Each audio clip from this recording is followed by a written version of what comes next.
হাফিজ ইবনুল কাইয়িম রাহিমাহুল্লাহু তাআলা তিনি অত্যন্ত বড় একজন ব্যক্তি ছিলেন। ইবনে তাইমিয়া তিনি ছাত্র ছিলেন। তিনি বলেন, সবচাইতে কঠিন গুনাহ, সবচাইতে উল্লেখযোগ্য গুনাহ কোনটা?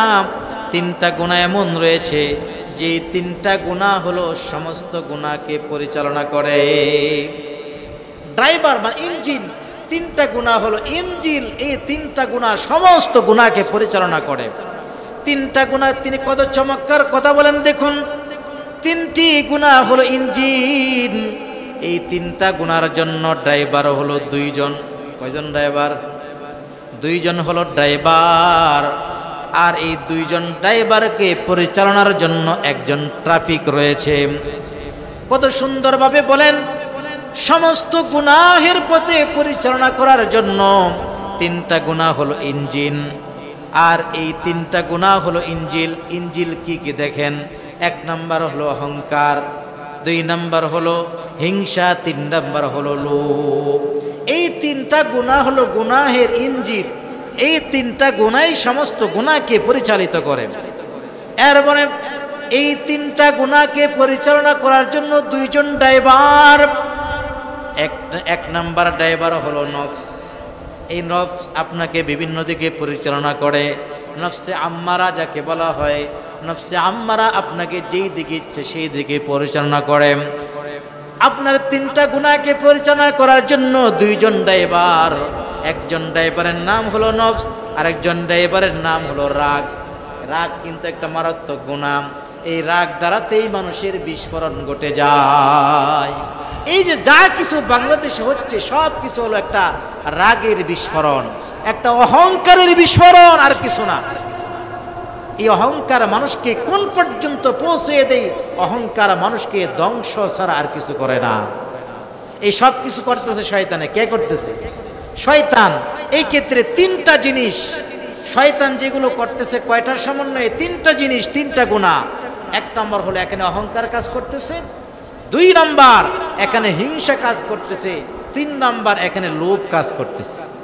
এই তিনটা কাজের কারণে আজকে সারা বাংলাদেশটা একটা রণাঙ্গনে পরিণত হয়েছে। এই তিনটা কারণে, এক নাম্বার অহংকার, দুই নাম্বার হিংসা, আর তিন নাম্বার লোভ।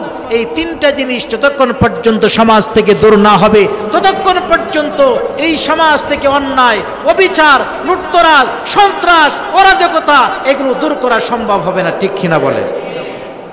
আমার ভাইয়েরা, আল্লামা ইবনুল কাইয়িম কত সুন্দরভাবে তিনি বলেছেন, তিনটা গুনাহ হলো বড় গুনাহ, সমস্ত গুনাহকে পরিচালনা করে। এটাকে ইঞ্জিল হিসেবে তিনি সাব্যস্ত করেছেন। আর এই ইঞ্জিলটাকে চালানোর জন্য, ইঞ্জিলটাকে পরিচালনা করার জন্য দুইজন ড্রাইভার। একজন হলো নফস আর একজন হলো গুসা বা রাগ। আর এই দুইটা ড্রাইভারকে পরিচালনা করার জন্য ট্রাফিকের প্রয়োজন। কারণ ট্রাফিক বলে এইভাবে যাও, ওইভাবে যাও, ওইভাবে যাও। এই দুইটা ড্রাইভারকে পরিচালনা করার জন্য একজন ট্রাফিক আছে, আর ওই ট্রাফিকের নাম হলো মিস্টার ইবলিশ। সুতরাং মিস্টার ইবলিশ ট্রাফিকের ভূমিকা পালন করতেছে দুইজন ড্রাইভারের, নফস আর রাগ। আর এই নফস এবং রাগ, এই দুইটা ড্রাইভারই করতেছে কার? তিনটা গুনাহের। একটা হলো অহংকার, একটা হলো হিংসা, আর একটা হলো, বলেন আমার ভাইরা, এই তিনটা গুনাহ থেকে আমরা কিভাবে বাঁচবো? এই তিনটা গুনাহ যেহেতু সবচেয়ে জটিল, এই তিনটা গুনাহ থেকে বাঁচার দরকার আছে না? এই তিনটা গুনাহ থেকে আমরা কিভাবে বাঁচবো? এক নম্বর হলো, যদি অহংকার থেকে আমরা বাঁচতে চাই, নবীজি বলেন আলবাদি বিসালাম বারি উম্মিনাল কিবারি। তোমরা বেশি বেশি মানুষদেরকে সালাম দাও, কারণ যারা বেশি বেশি সালাম দেয় আল্লাহ পাক তাকে অহংকার মুক্ত করে দেন। সুবহানাল্লাহ। কত সুন্দর আমল। কারণ আমরা সালাম নিতে চাই, দিতে চাই না। এই হুজুরে আমাকে সালাম দেয় নাই কেন? ওই মাদ্রাসার ছাত্রটা কত বড় বেয়াদব, আমাকে সালাম দেয় নাই কেন? আমি একজন সমাজের মাতবর, আপনি সালাম নিতে চান কেন? আপনি দিতে পারেন না? সালাম দেওয়াও তো সুন্নত, নেওয়াও সুন্নত, আপনি আরেকজনের সালাম অপেক্ষা করেন কেন? আপনি যদি ওই ব্যক্তিকে সালাম দিতেন, আপনার অন্তরের রোগ অহংকারটা চলে যাইত। আপনি যে তাকে সালাম দেন নাই, বোঝা গেছে আপনার ভিতরে অহংকার আছে, শয়তান আপনার অন্তরের ভিতরে বাসা বেঁধেছে। সুতরাং কোনো ব্যক্তি যদি অন্তরে একটা ধারণা করে ওই ব্যক্তি আমাকে সালাম দেয় নাই কেন, বুঝতে হবে এই লোকটা অহংকারী। কি বুঝতে হবে? এই লোকটা অহংকারী। নবীজি বলেন আলবা দিবি সালাম বারি মিনাল কেবার, বেশি বেশি সালাম দাও যাদের ভিতরে অহংকারের রোগ আছে, বেশি বেশি সালাম দাও, আল্লাহ পাক অন্তরের অহংকার দূর করে দিবেন। সুবহানাল্লাহ। 2 নাম্বার, যাদের ভিতরে হিংসা আছে, হিংসা নামক ব্যাধিকে আমরা কিভাবে দূর করব? হিংসা নামক ব্যাধি দূর করতে আমরা যদি চাই, হিংসা মানেই তো আরেকজনের ভালো জিনিস আমি দেখতারি না।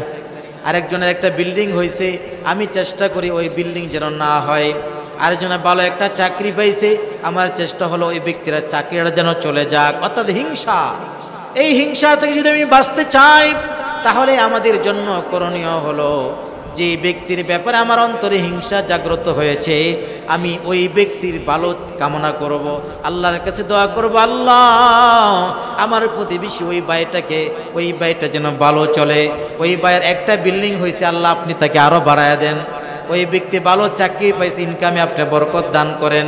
অর্থাৎ যেই ব্যক্তির ব্যাপারে আপনার হিংসা, ওই ব্যক্তির ব্যাপারে আপনি দোয়া করতে থাকেন, আল্লাহ পাক আপনার অন্তরের হিংসা নামক ব্যাধি দূর করে দিবেন। সুবহানাল্লাহ। 3 নাম্বার হলো লোভ। লোভ কি জিনিস আগে বুঝতে হবে। 1 নাম্বার হলো পদমর্যাদার লোভ। আছে না নাই? পদমর্যাদার লোভ। আমাকে চেয়ারম্যান হতে হবে, আমাকে এমপি হতে হবে, আমাকে মন্ত্রী হতে হবে, আমাকে প্রধানমন্ত্রী হতে হবে, আমাকে সভাপতি হতে হবে, আমাকে সেক্রেটারি হতে হবে, আমাকে কেশিয়ার হতে হবে।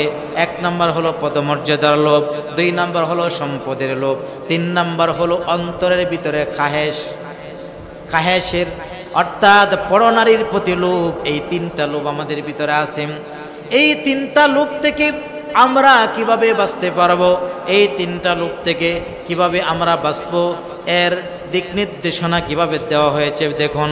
1 নাম্বার হলো যাদের ভিতরে পদমর্যাদার লোভ রয়েছে, যাদের ভিতরে পদমর্যাদার লোভ, এই লোভ থেকে আমরা কিভাবে বাঁচবো? বাঁচার জন্য আমরা বেশি বেশি ওলামায়ে কেরামদের সাথে আমরা চলবো, ওলামায়ে কেরামদের শরণাপন্ন হব। ওলামায়ে কেরামদের সাথে যদি আমরা শরণাপন্ন হই, তাদের কথাগুলো আমরা শ্রবণ করি, অন্তরের ভিতরে যে পদমর্যাদার লোভ ছিল, আল্লাহ পাক পদমর্যাদার লোভটাকে দূর করে দিবেন। 2 নাম্বার হলো সম্পদের লোভ। যাদের ভিতরে সম্পদের লোভ আছে, তারা বেশি বেশি সম্পদগুলো আল্লাহ রাস্তায় দান করব। আল্লাহ রাস্তায় যদি সম্পদগুলো দান করতে পারি, আল্লাহ পাক রব্বুল আলামিন সম্পদের লোভটাকে দূর করে দিবেন। 3 নাম্বার, যাদের ভিতরে নফসের ভিতরে চাহিদা আছে, পরনারীর প্রতি লোভ, পরপুরুষের প্রতি লোভ, যাদের ভিতরে চাহিদা আছে, যদি পুরুষ হয় তাহলে তারা যেন তাদের নজরটাকে হেফাজত করে, তাদের চোখটাকে যেন হেফাজত করে। আল্লাহ পাক রব্বুল আলামিন তাদেরকে ওই চাহিদার যে লোভ, সেই লোভ থেকে আল্লাহ হেফাজত করবেন। আর এই লোভটা যদি মহিলার ভিতর হয়, তাহলে এই নারী যেন পর্দায় চলে। পর্দায় যদি চলতে পারে, আল্লাহ পাক রব্বুল আলামিন ওই চাহিদার লোভটাকে দূর করে দিবেন।